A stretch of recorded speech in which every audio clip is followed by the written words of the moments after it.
how to handle bad reviews in your business.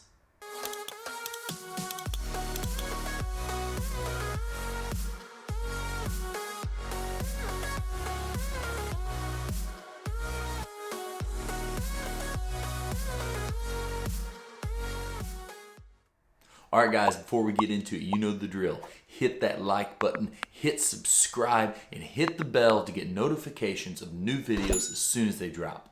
Hey, before this video really gets going, I wanted to announce that jacobgodar.com is back live. We've got it back up. We've got it revised. We've discounted almost everything. We've taken off the stuff that we no longer use that we don't feel like is that effective. So it's only the stuff that is awesome that is still on there. We also still have those great freebies. The landscape terms and service, it's awesome. We use it, we update it, it's huge, it covers so much stuff, and it gives you a good base to use for yourself and then update it as you keep going. Also, a couple awesome infographics for how to do stuff on Facebook, how to market on Facebook, how to rocket ship your Facebook marketing. That's all free. Also with a few new awesome add-ins, 2 scripts that we use for different situations, and an ideal flow chart on how we do follow-up estimates. And it is so close to hitting. It is so close. We're about to get the spreadsheet on there for knowing how to build your hourly rate. It goes through all your overhead. It goes through everything. It takes it all into account and puts it into a price where you're actually making a profit. So now that you know it's back live and there's awesome new stuff on there, let's get back into the video.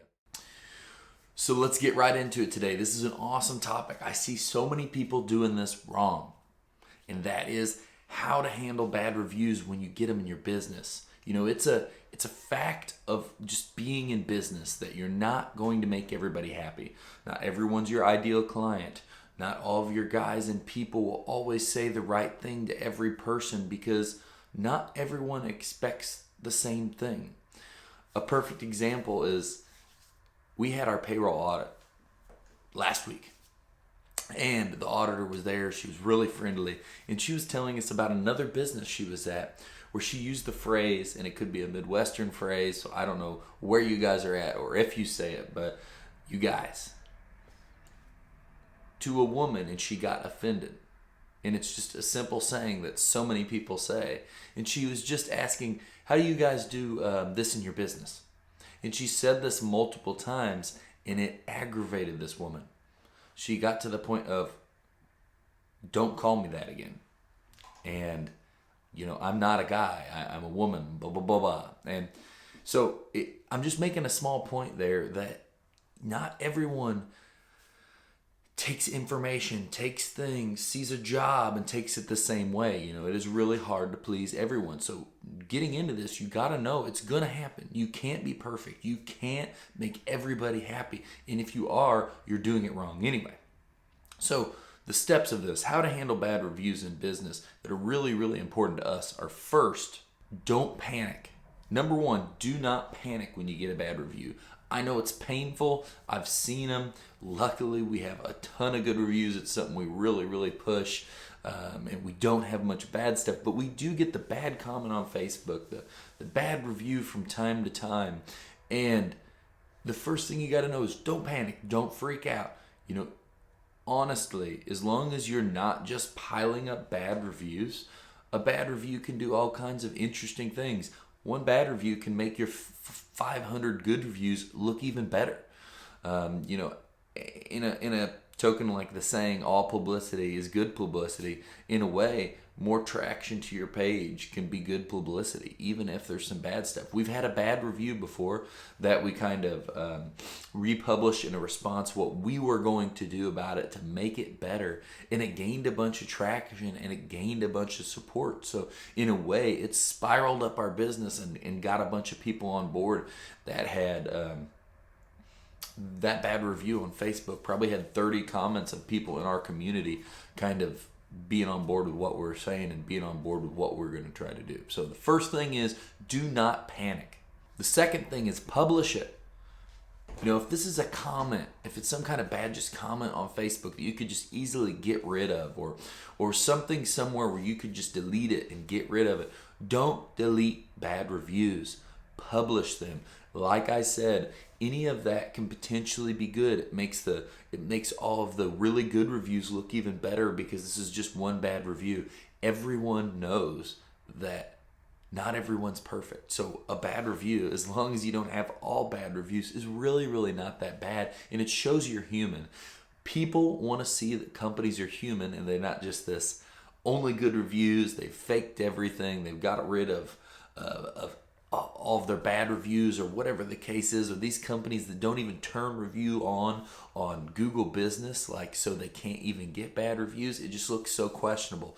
Everyone who looks on Google to search their service always looks at that rating, and if it's not like a 4.5 star, they don't even bother looking at them. So if you don't even turn on your reviews, you don't even let them publish, you're out completely. They're not even going to bother. They're going to be like, yeah, this company has 0 reviews. It can't be good.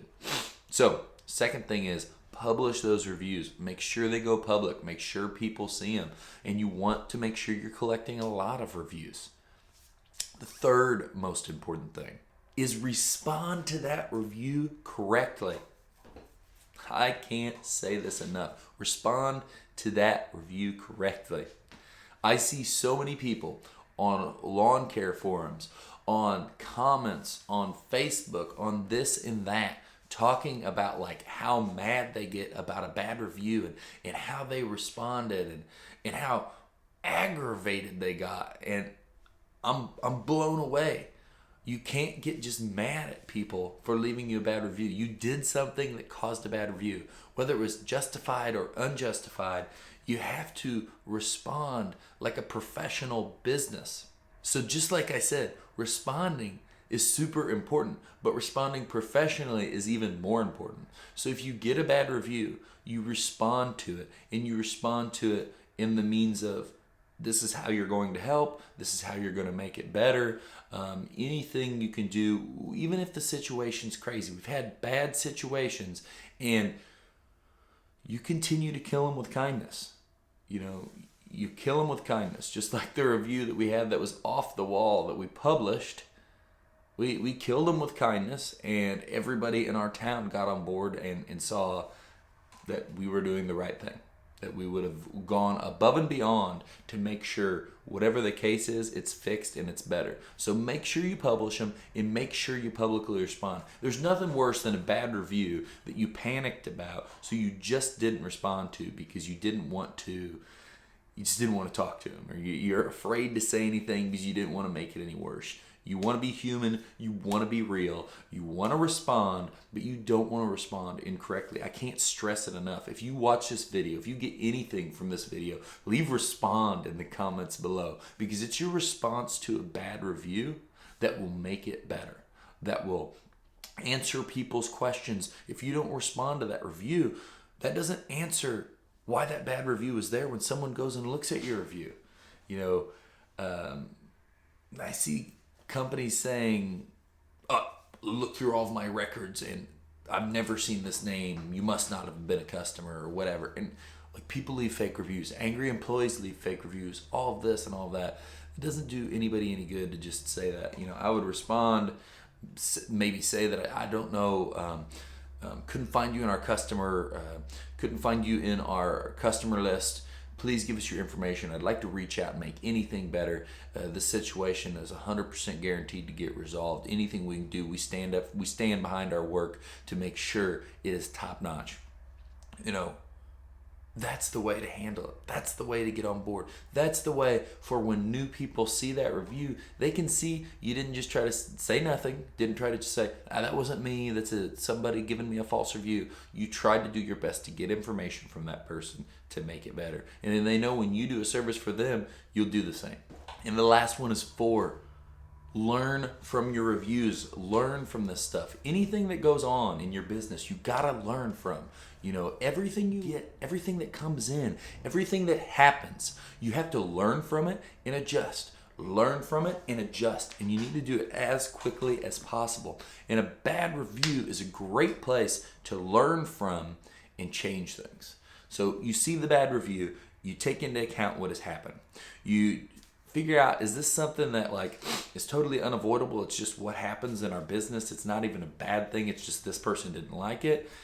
Maybe in that situation, there's not too many tweaks you can do to actually fix what happens. But maybe you could inform people better up front so they know that this is a part of what happens. Like, you go install a huge paver patio and the yard gets teared up and has to get seeded, and that's just a part of doing the job. But you never informed the customer it wasn't actually going to get sodded and completely look like, you didn't let them know that there's going to be some damage here and it's not exactly going to look like it did before it started when it's finished. And you can't change how that service takes place. You have to educate up front. You have to acknowledge this stuff up front. Put it in your estimates and things. So it doesn't mean necessarily the services are even bad. Maybe it's your lack of upfront knowledge and training and informing and educating a customer on what's going on that's actually causing this. Or maybe it's something that happens out there on the job that needs to be changed or rectified, or something just needs to be tweaked. Or maybe it's the office's fault because of a weird thing of communication that some certain person's doing that needs to be changed right now because it's not the right way to handle it. So take every review, take every bad review, and use it to learn from it. Whether you feel like it's minor and you can't change that service, maybe if you can't change that service or thing, you can educate them up front so they know these things are going to happen. So when someone isn't understanding, when someone doesn't get the process, they already know what's coming down. They already know what's coming to them. I want to just hammer a person with bad news when I meet them. It sounds crazy. I know you don't want to take people down a negative path, so it's not really a negative path, but I'll jokingly say to a customer, I want to give you all the bad stuff that happens. Your yard gets torn up. We dig a huge hole. We hit water, or we hit irrigation lines. We rip out any false unmarked lines when we build a patio. These are all the things that can happen. If we can't see the stuff and it's under grade, it's going to be addition to your billing. Know that it's not done for free. All these little things, I'm going to hammer them with all the little bad things. Then I'm going to put it in my estimate too. So they're educated and they know about all these things that could happen before they happen. Instead of vice versa, it's common sense that this stuff's going to happen. I'm going to do the job. Stuff happens. Didn't have a boilerplate in my estimate, and now I'm trying to explain all the bad stuff that happens. So upfront education can change the game, can change some of this stuff, and a lot of bad reviews and a lot of bad things that happen are all because people should have known more upfront and had better communication. So those are my 4 bases on how to handle bad reviews, how to use them to do your good, how to help them grow your business and make your team, your crew, your work, your service, you and everyone better. I hope you enjoyed this. I really love sharing some time with you guys today. I appreciate you watching. Please, right now, hit that like button, hit subscribe, hit the bell to get notifications. Follow us on Facebook, YouTube, Snapchat, and Instagram. And I can't wait to talk to you guys soon.